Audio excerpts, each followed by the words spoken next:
होंगे कि कौन सी खूबसूरत दुनिया है। साथियों, ये तस्वीर असम के एक प्रमुख क्षेत्र बोडोलैंड की वास्तविकता है। बोडोलैंड आज अपने एक नए रूप के साथ देश के सामने खड़ा है। यहाँ के युवाओं में जो ऊर्जा है, जो आत्मविश्वास है, वो फुटबॉल के मैदान में सबसे ज्यादा दिखता है। बोडो टेरिटोरियल एरिया में बोडोलैंड कैंप कप का आयोजन हो रहा है। ये सिर्फ एक टूर्नामेंट नहीं है, ये एकता और उम्मीद का उत्सव बन गया है। 3,700 से ज्यादा टीमें, करीब 70,000 खिलाड़ी और उनमें भी बड़ी संख्या में हमारी बेटियों की भागीदारी। ये आंकड़े बोडोलैंड में बड़े बदलाव की गाथा सुना रहे हैं। बोडोलैंड अब देश के खेल नक्शे पर, स्पोर्ट्स के मैप पर अपनी चमक और बढ़ा रहा है। साथियों, एक समय था जब संघर्ष ही यहाँ की पहचान थी। तब यहाँ के युवाओं के लिए रास्ते सीमित थे, लेकिन आज उनकी आंखों में नए सपने हैं और दिलों में आत्मनिर्भरता का हौसला है। यहाँ से निकले फुटबॉल खिलाड़ी अब बड़े स्तर पर अपनी पहचान बना रहे हैं।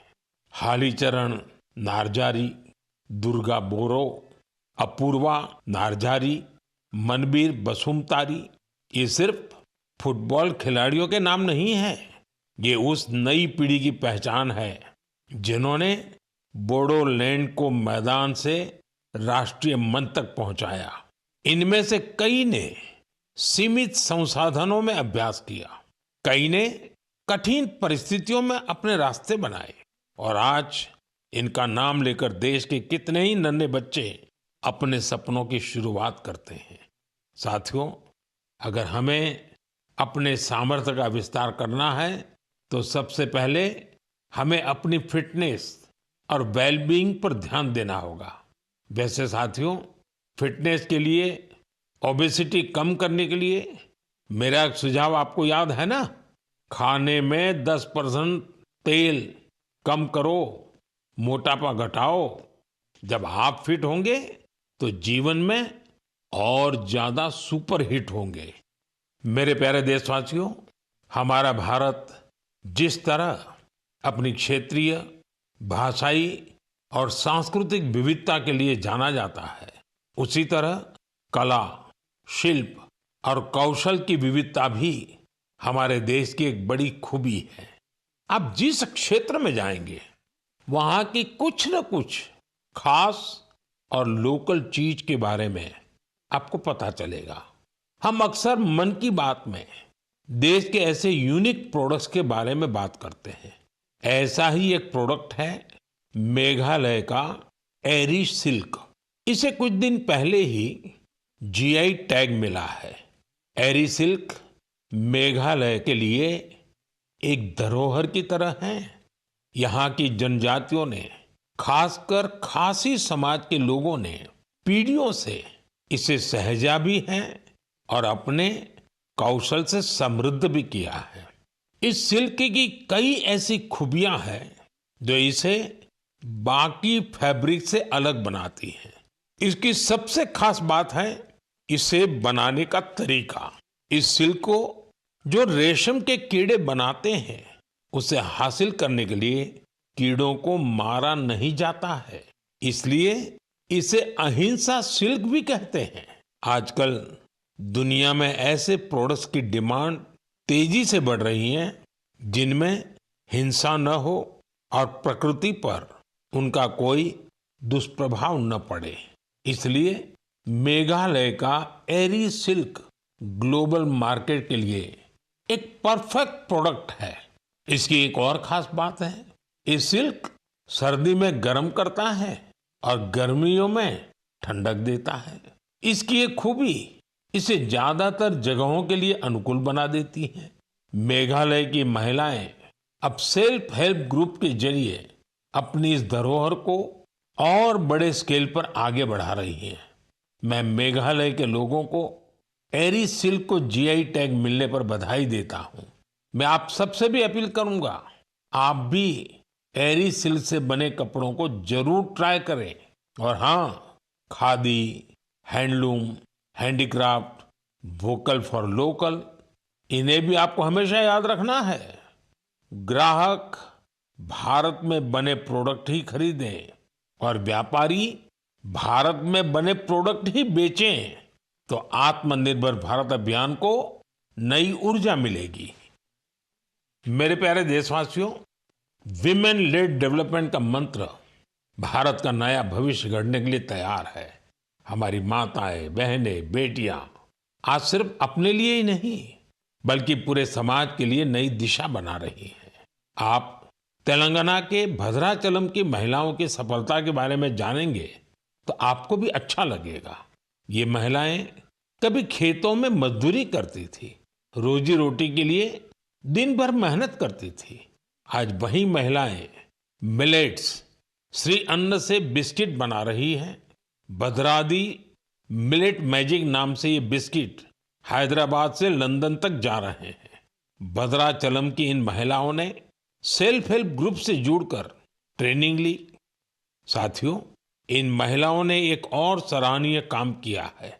इन्होंने गिरी सैनिटरी पैड्स बनाना शुरू किया। सिर्फ 3 महीने में 40,000 पैड्स तैयार किए और उन्हें स्कूलों और आसपास के ऑफिसों में पहुंचाया, वो भी बहुत ही सस्ती कीमत पर। साथियों, कर्नाटका के कलबुर्गी की महिलाओं की उपलब्धि भी बेहतरीन है। इन्होंने ज्वार की रोटी को एक ब्रांड बना दिया है। इन्होंने जो कोऑपरेटिव बनाई है उसमें हर रोज 3,000 से ज्यादा रोटियां बन रही हैं। इन रोटियों की खुशबू अब सिर्फ गांव तक सीमित नहीं है। बेंगलुरु में स्पेशल काउंटर खुल चुका है। ऑनलाइन फूड प्लेटफॉर्म पर ऑर्डर आ रहे हैं। कलबुर्गी की रोटी अब बड़े शहरों के किचन तक पहुंच रही है। इसका बहुत शानदार असर इन महिलाओं पर पड़ा है। उनकी आय बढ़ रही है। साथियों, अलग अलग राज्यों की इन गाथाओं में अलग अलग चेहरे हैं, लेकिन उनकी चमक एक जैसी है। ये चमक है आत्मविश्वास की, आत्मनिर्भरता की। ऐसा ही एक चेहरा है मध्य प्रदेश की सुमा उइके। सुमा जी का प्रयास बहुत सराहनीय है।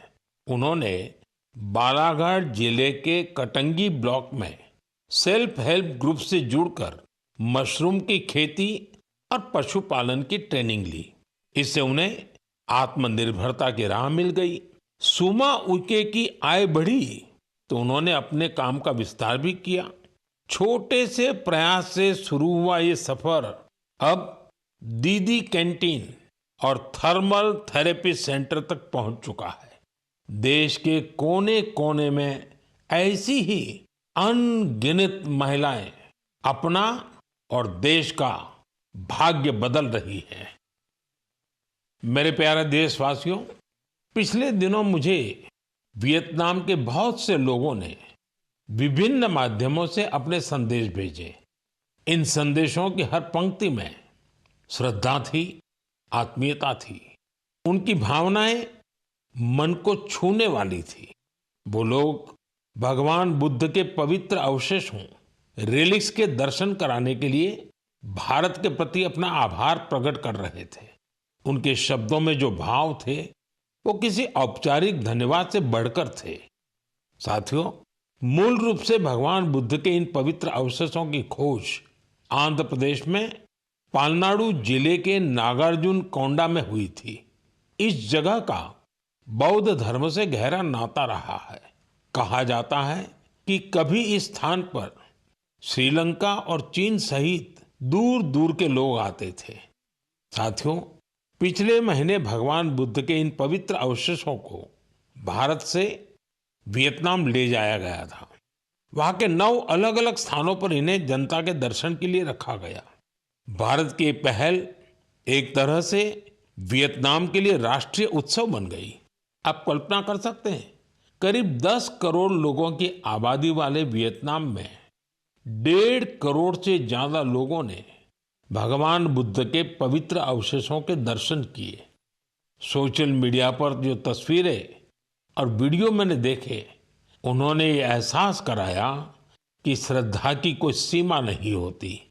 बारिश हो, तेज धूप हो, लोग घंटों कतारों में खड़े रहे, बच्चे, बुजुर्ग, दिव्यांगजन सभी भाव विभोर थे। वियतनाम के राष्ट्रपति, उप प्रधानमंत्री, वरिष्ठ मंत्री, हर कोई नतमस्तक था। इस यात्रा के प्रति वहां के लोगों में सम्मान का भाव इतना गहरा था कि वियतनाम सरकार ने इसे 12 दिन के लिए और आगे बढ़ाने का आग्रह किया था और इसे भारत ने सहर्ष स्वीकार कर लिया। साथियों, भगवान बुद्ध के विचारों में वो शक्ति है जो देशों, संस्कृतियों और लोगों को एक सूत्र में बांधती है। इससे पहले भगवान बुद्ध के पवित्र अवशेष थाईलैंड और मंगोलिया ले जाए गए थे और वहां भी श्रद्धा का यही भाव देखा गया। मेरा आप सभी से भी आग्रह है कि अपने राज्य के बौद्ध स्थलों की यात्रा अवश्य करें। एक आध्यात्मिक अनुभव होगा, साथ ही हमारी सांस्कृतिक विरासत से जुड़ने का एक सुंदर अवसर भी बनेगा। मेरे प्यारे देशवासियों, इस महीने हम सब ने विश्व पर्यावरण दिवस मनाया। मुझे आपके हजारों संदेश मिले।